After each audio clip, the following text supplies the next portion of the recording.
السلام عليكم ورحمة الله وبركاته. ازيكم يا بنات؟ عاملين ايه النهاردة؟ انا معاكم من مطبخ ام سيد للاكلات الشعبية. هنقدم لكم النهاردة شوربة العدس. بس قبل ما نبتدي سمعونا بالصلاة على النبي. بص بقى يا عروسة، احنا كده قمنا غسلنا العدس اهوت بالمية زي ما انت شايفة، حطيناه على النار، قطعنا بصلة معاه، شوية كمون، شوية فلفل بالمنظر ده كده. هتسيبيه بقى يغلى على النار لمدة نص ساعة، بس هتهوي بقى معاك الغطا علشان العدس بفور بالمنظر ده كده نص ساعة بالظبط، وهدي عليه النار. هنعمل جنبيه بطاطس مقلية، طبق مكرونة. ماشي.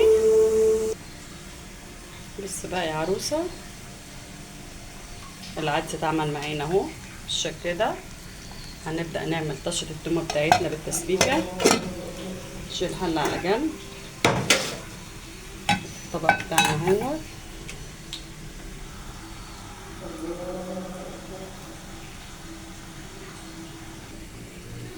حطينا الزيت في الطبق اهوت يا بنات زي ما انتوا شايفين.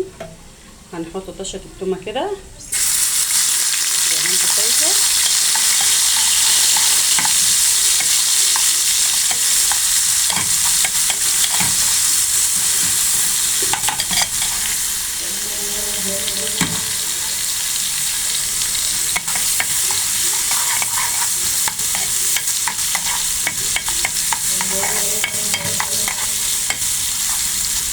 اول ما تتحمر معانا نحط معلقتين طماطم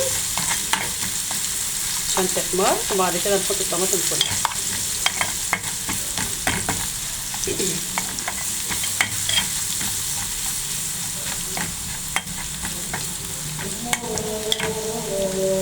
حمرت معانا هي زي ما انتوا شايفه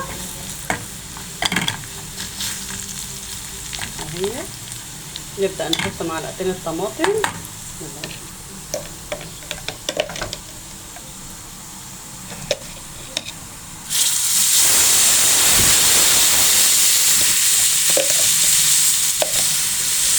تقليبه اهي.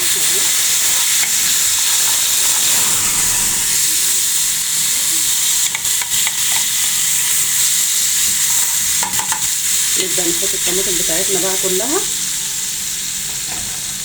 زي ما حضراتكم شايفين اهي. بسم الله الرحمن الرحيم. المنظر ده كده هتتسبك بقى معانا خالص، وبعد كده نحطها على العدس بتاعنا. البهارات طبعا ما تتنسيش.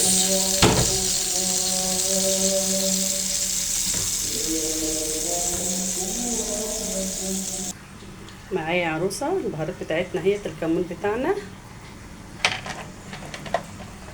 فلفل، الملح. نبدأ نقلب. هنسيبها لمدة ربع ساعة على النار بس تهدى عليها النار.